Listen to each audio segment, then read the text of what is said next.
कहानी की शुरुआत होती है new England all mail boarding school से, जो कि शहर से बहुत दूर है। यहाँ पर बहुत सारे स्टूडेंट्स पढ़ते हैं जो इसी स्कूल में रहते हैं। दिसंबर का महीना होने की वजह से बहुत ज़्यादा ठंड है। यहाँ एक टीचर हैं जिनका नाम पॉल हनहम है। पॉल खुद भी किसी ज़माने में इसी स्कूल के स्टूडेंट थे। वो पढ़ाई में बहुत अच्छे थे, इसीलिए उनके पास स्कॉलरशिप थी।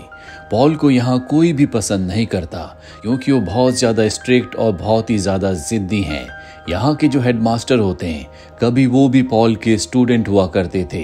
हेडमास्टर अपने पास पॉल को बुलाते हैं और कहते हैं कि तुमने सेनेटर के बेटे को फेल कर दिया, जो कि हमारे स्कूल का एक बहुत बड़ा डोनर है। तुम्हारे फेल करने की वजह से उसका प्रिंसटन यूनिवर्सिटी में एडमिशन नहीं हो पाया। लेकिन पॉल को इस बात की कोई परवाह नहीं है। वो किसी भी कीमत पर ऐसे स्टूडेंट्स को पास नहीं करना चाहता जो डिजर्व नहीं करते, क्योंकि उसे स्कूल की इंटेग्रिटी का बहुत ज़्यादा ध्यान है। और अब हेडमास्टर उससे नाराज़ हो जाते हैं, इसीलिए वो उसे सज़ा के तौर पर कहते हैं कि इस बार क्रिसमस की छुट्टियों पर जो भी स्टूडेंट्स यहाँ पर रह जाएंगे, यानी कि जो होल्ड ओवर करेंगे, उनका ध्यान उनको सुपरवाइज तुम्हें करना होगा। पॉल को हेडमास्टर की बात माननी पड़ती है। यहाँ बोर्डिंग स्कूल में एक स्टूडेंट होता है जिसका नाम एंगस है, जो कि एक ट्रबल मेकर है। वो जल्दी अपनी मॉम के साथ क्रिसमस की छुट्टियों पर सेंट किट्स जाना चाहता है, जिसके लिए वो बहुत एक्साइटेड होता है।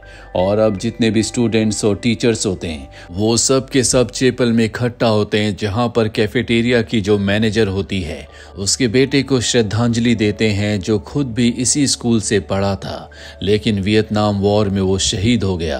अगले दिन सारे स्टूडेंट्स पॉल की क्लास में जाते हैं, जहां पर पॉल सभी स्टूडेंट्स के ग्रेड उन्हें बताता है। एंगस के अलावा सबके ग्रेड्स बहुत कम होते हैं। एंगस को B+ मिला होता है, जो कि सभी स्टूडेंट्स में बहुत ज्यादा होते हैं। और अब क्रिसमस की छुट्टियां आ जाती है। सभी स्टूडेंट्स के पेरेंट्स उन्हें लेने के लिए आते हैं। एंगस भी अपनी मॉम का इंतजार करता है, लेकिन उसकी मॉम नहीं आती।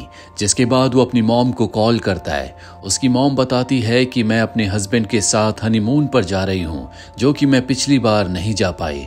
दरअसल एंगस की मॉम ने दूसरी शादी कर ली है। हालांकि एंगस ने अपनी मॉम से मना किया था। वो उनके साथ वक्त बिताना चाहता था, छुट्टियों पर जाना चाहता था, पर अब उसका प्लान पूरी तरह से खत्म हो गया और अब उसे दूसरे स्टूडेंट्स की तरह यहाँ पर होल्ड ओवर करना पड़ेगा।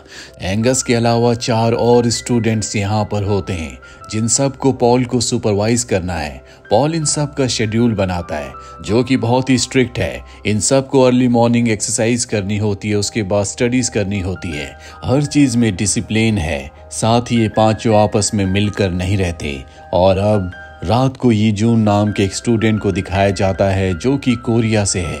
वो अपने परिवार से बहुत दूर है, इसीलिए रात को वो रो रहा होता है। एंगस उसके पास आता है और उसे सांत्वना देता है। इसी तरह से 6 दिन बीत जाते हैं और 6 दिनों के बाद इन्हीं पांचों में से एक स्टूडेंट के फादर आते हैं, जो कि बहुत अमीर हैं। वो हेलीकॉप्टर से आए होते हैं और वो इन सब को ऑफर करते हैं कि वो सब के सब उनके साथ उनकी फैमिली ट्रिप पर स्की करने के लिए चल सकते हैं, पर उन्हें अपने पेरेंट्स से परमिशन लेनी होगी।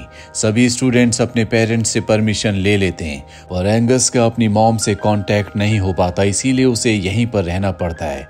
और अब वो कैफेटेरिया की मैनेजर और पॉल के साथ पूरे बोर्डिंग स्कूल में अकेला रह गया है, जिस बात से उसे बहुत गुस्सा आता है। रात को पॉल की चाबियां निकालकर पूरे स्कूल में घूमता रहता है। साथ ही वो किचन से आइसक्रीम भी खाता है, जो रूल्स के खिलाफ है। पूरी रात इसी तरह से घूमने के बाद सुबह वो चर्च में जाकर बैठ जाता है, जो कि बोर्डिंग स्कूल के अंदर ही है। तभी वहां पर कैफेटेरिया की मैनेजर आती है, जो अपने और एंगस के लिए ब्रेकफास्ट बनाती है। यहाँ पर अब पॉल भी आ जाता है। एंगस पॉल से कहता है कि मैं जिम में जाना चाहता हूँ, पर पॉल साफ साफ मना कर देता है और कहता है कि तुम मेरी जिम्मेदारी हो और मैं तुम्हें इस तरह से किसी भी चीज की परमिशन नहीं दे सकता। ये सुनकर एंगस नाराज होकर उठकर वहां से बाहर चला जाता है, जहां पर वो फोन से होटल में रूम बुक कर रहा होता है, क्योंकि वो यहाँ पर पॉल के साथ नहीं रहना चाहता। पॉल इस बात को सुन लेता और फोन को कट कर देता है, जिसके बाद एंगस वहां से भागना शुरू कर देता है। पॉल उसे रोकने की कोशिश करता है, पर वो पॉल की बात नहीं सुनता और जिम रूम में जाकर एक जगह जंप करता है, जहां पर गिरने की वजह से उसका शोल्डर डिसलोकेट हो जाता है। पॉल उसे हॉस्पिटल हॉस्पिटल ले जाता है जहां पर उसके शोल्डर को पूरी तरह से सेट कर दिया जाता है और अब उसके शोल्डर के डिसलोकेट होने की वजह पूछी जाती है।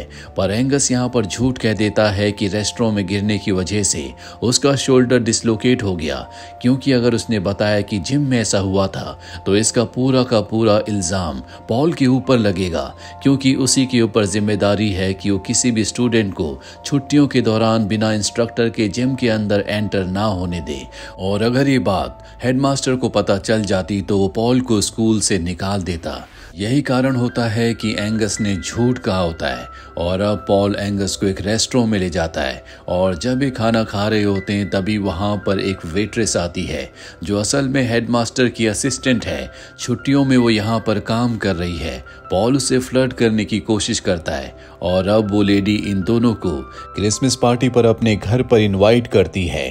पॉल उसके घर पर जाना चाहता है क्योंकि बहुत वक्त से वो बोर्डिंग स्कूल से बाहर नहीं निकला, इसीलिए कैफेटेरिया की मैनेजर, हेडमास्टर का जेनिटर, एंगस और पॉल ये चारों के चारों हेडमास्टर की असिस्टेंट के घर पर क्रिसमस पार्टी पर पहुंच जाते हैं, जहां पर उस असिस्टेंट की एक नीस भी होती है जो एंगस को बहुत अच्छी लगती है। वो उसकी काम में मदद करता है और अब ये दोनों के दोनों नीचे बेसमेंट में जाते हैं जहां पर एंगस उसके साथ फ्लर्ट करता है और अब ये दोनों के दोनों किस करते हैं। वहीं पॉल को दिखाया जाता है जिससे पता चलता है कि असिस्टेंट का एक बॉयफ्रेंड भी है, जिससे उसका दिल टूट जाता है क्योंकि वो खुद उससे प्यार भरी बातें करने की उम्मीद से यहाँ पर आया था। यहाँ पर कैफेटेरिया की जो मैनेजर होती है बहुत ज़्यादा शराब पी लेती है और शराब पीने के बाद वो इमोशनल होकर अपने बेटे को याद करती है जो वियतनाम वॉर में शहीद हो गया था। पॉल और एंगस उसे बाहर ले आते हैं जहाँ पर पॉल एंगस से कहता है कि मुझे लगा था कि आज तुम्हारे फादर आकर तुम्हें यहाँ से ले जाएंगे, जिसके बाद मुझे इस काम से छुट्टी मिल जाती। इन दोनों के बीच में आर्ग्यूमेंट्स होना शुरू हो जाते हैं और गुस्से में एंगस पॉल से कहता है कि मेरे फादर मर चुके हैं। दरअसल वो अपने स्टेप फादर को फादर नहीं समझता। ये बात सुनकर कैफेटेरिया की मैनेजर को बिल्कुल अच्छा नहीं लगता। वो उसके इस तरह के बिहेवियर के लिए उसे डांटती है, जिसके बाद ये सब के सब बोर्डिंग स्कूल वापस आ जाते हैं। पॉल को एहसास होता है कि क्रिसमस के दिन उसे इस तरह से बिहेव नहीं करना चाहिए था, इसीलिए वो क्रिसमस की एक छोटी सी पार्टी अरेंज करता है जहां पर वो कैफेटेरिया की मैनेजर और एंगस को बुलाता है। वो इन दोनों को गिफ्ट भी देता और कहता है कि तुम कुछ भी मांग सकते हो। एंगस कहता है कि मैं बॉस्टन जाना चाहता हूं। पॉल साफ साफ मना कर देता। वो कहता है कि ये स्कूल के रूल्स के खिलाफ है, पर कैफेटेरिया की मैनेजर कहती है कि तुमने उससे वादा किया था, तुम्हें एंगस को बॉस्टन ले जाना चाहिए, मैं भी तुम्हारे साथ चल सकती हूँ। रास्ते में मेरी सिस्टर का घर है जो कि प्रेग्नेंट है, मैं वहां पर उतर जाऊंगी और वापसी में तुम्हारे साथ आ जाऊंगी। और अब पॉल पहली बार स्कूल के रूल्स के खिलाफ एंगस को बॉस्टन ले जाने के लिए तैयार हो जाता है। हालांकि उसे पता है कि एंगस बहुत शरारती है, वो कभी रूल्स को फॉलो नहीं करता, लेकिन अब वो धीरे धीरे एंगस को समझने लगा है। उसे पता है कि एंगस बहुत इंटेलिजेंट है, क्योंकि क्लास में जो उसने टेस्ट दिया था उसमें एंगस के अलावा सभी बच्चे फेल हो गए थे। उसे पता है कि एंगस की फैमिली में बहुत बड़ी प्रॉब्लम्स है, जिस वजह से वो डिस्टर्ब है। और अब ये तीनों के तीनों बॉस्टन के लिए निकल जाते हैं। कैफेटेरिया की मैनेजर रास्ते में अपनी सिस्टर के घर पर उतर जाती है, जिसके बाद ये दोनों के दोनों बॉस्टन पहुंच जाते हैं। बॉस्टन पहुंचने के बाद ये स्केटिंग करते हैं, म्यूजियम जाते हैं, बहुत सारी एक्टिविटीज करते हैं। एंगस पॉल से मजाक भी करता है। इन दोनों के बीच में एक बॉन्डिंग बन जाती है। साथ ही पॉल को एंगस के कमरे में एक दवा मिलती है जो कि एंजाइटी की होती है और यही दवा खुद पॉल भी लेता है, यानी कि इन दोनों को कहीं ना कहीं अंदर से एक ही तरह का दुख है, जिसे कम करने के लिए ये दोनों एक ही दवा लेते हैं। और अब पॉल को यहाँ पर अपनी हार्वर्ड यूनिवर्सिटी का एक स्टूडेंट मिल जाता है जो कि बहुत ही कामयाब है। और जब वो पॉल के बारे में पूछता है तो पॉल भी अपने करियर के बारे में झूठ कह देता है। एंगस भी उसका साथ देता है। दरअसल पॉल उसे नहीं बताना चाहता कि वो उसकी तरह कामयाब नहीं हो पाया।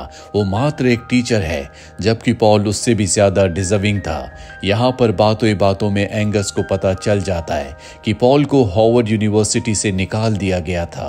पॉल बाद में एंगस को बताता है कि जब मैं हार्वर्ड यूनिवर्सिटी में था तो वहाँ के एक डोनर के बेटे ने मेरे ऊपर अपने काम को चुराने का इल्जाम लगा दिया था, जिस वजह से मैंने उसे कार से हिट कर दिया, जिसके बाद मुझे हार्वर्ड यूनिवर्सिटी से निकाल दिया गया। मेरा पूरा करियर खत्म हो गया था, पर हेडमास्टर ने, जो कभी मेरा खुद स्टूडेंट हुआ करता था, उसने मुझे स्कूल में जॉब दी और मैं एक टीचर बन गया।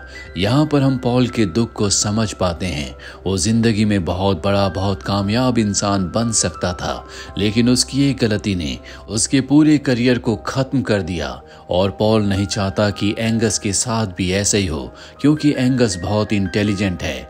अगले दिन ये दोनों के दोनों थिएटर जाते हैं और जब वे वहाँ पर मूवी देख रहे होते हैं तभी एंगस वहाँ से निकल जाता है।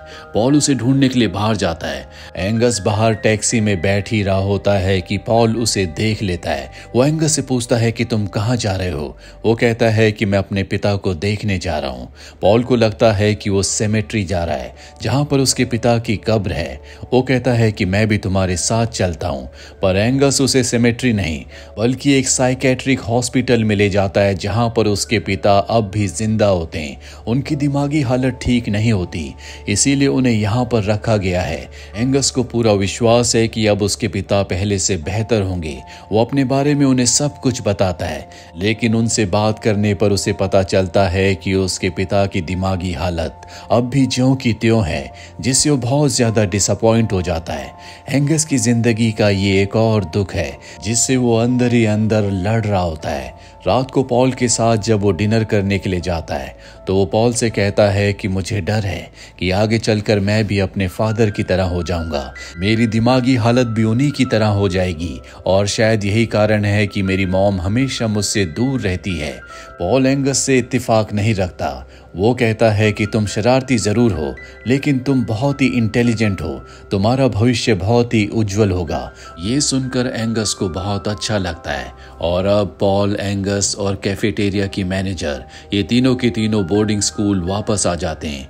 छुट्टियां भी अब खत्म हो चुकी है। 1 जनवरी को जब स्कूल खुलते हैं तो सभी स्टूडेंट्स वापस आ जाते हैं। एंगस अपने सभी क्लासमेट से मिलता है। वो पहले से बहुत बदल चुका है। हालांकि वो इस क्रिसमस पर घर नहीं गया, पर पॉल के साथ रहकर उसने बहुत कुछ सीखा। हेडमास्टर पॉल को अपने कमरे में बुलाते हैं, जहां पर पहले से एंगस की मदर और उसके स्टेप फादर होते हैं। दरअसल एंगस की मॉम को पता चल गया होता है कि एंगस अपने डैड से मिलने के लिए साइकेट्रिक हॉस्पिटल गया था, जो कि उसे अलाउड नहीं होता, और अब वो उसे स्कूल से निकालकर मिलिट्री एकेडमी में भेजना चाहते हैं। वैसे भी उसने स्कूल के रूल्स को तोड़ा है, इसीलिए हेडमास्टर उसे निकाल देंगे। पर पॉल ऐसा नहीं होने देना चाहता। एक बार उसकी एक गलती से उसके खुद के करियर को उसने पूरी तरह से खत्म कर दिया था, पर वो ऐसा एंगस के लिए नहीं होने देना चाहता। इसीलिए वो झूठ कह देता है कि बॉस्टन जाने का प्लान उसका खुद का था और उसी ने एंगस से कहा था कि उसे अपने फादर से मिलना चाहिए। और जब हेडमास्टर ये बात सुनता है तो तय करता है कि एंगस स्कूल में ही रहेगा, लेकिन वो पॉल को उसकी जॉब से निकाल देता है और अब वो कैफेटेरिया की मैनेजर से मिलने के लिए जाता है, जो उसे एक डायरी देती है, क्योंकि हमेशा से वो एक बुक लिखना चाहता था। पॉल यहाँ से जाने से पहले आखिरी बार एंगस से मिलता है। एंगस को पता है कि पॉल ने उसके लिए कितना बड़ा सेक्रीफाइस किया है। दरअसल पॉल की जिंदगी में ऐसा कोई नहीं था जो उसको उस टाइम संभाल पाता जब उसके करियर का वक्त था, लेकिन उसने एंगस के लिए वो किया। और अब वो कार में बैठकर जब यहाँ से जा रहा होता है तो उसके पास एक बहुत महंगी शराब की बोतल होती है, जो उसने हेडमास्टर के कमरे से चुराई थी। वो उसमें से एक घूंट पीकर उसे वहीं पर स्पिट कर देता है, जो कि स्कूल के प्रति उसकी डिसरिस्पेक्ट को दिखाता है, क्योंकि जब वो एक स्ट्रिक्ट टीचर था तब उसके हर कोई खिलाफ था, और आज जब उसने स्कूल के रूल्स को तोड़ा है तो आज भी लोग उसके खिलाफ हैं और उसे इस बात से अब कोई फर्क नहीं पड़ता। उसने एंगस के लिए वो किया है जो कभी उसके लिए किसी ने नहीं किया। उसे पूरा यकीन है कि एंगस आगे चल के अपने जीवन में, अपने करियर में बहुत अच्छा करेगा। तो ये थी पूरी कहानी इस फिल्म की। उम्मीद करते हैं कि ये कहानी आपको पसंद आई होगी।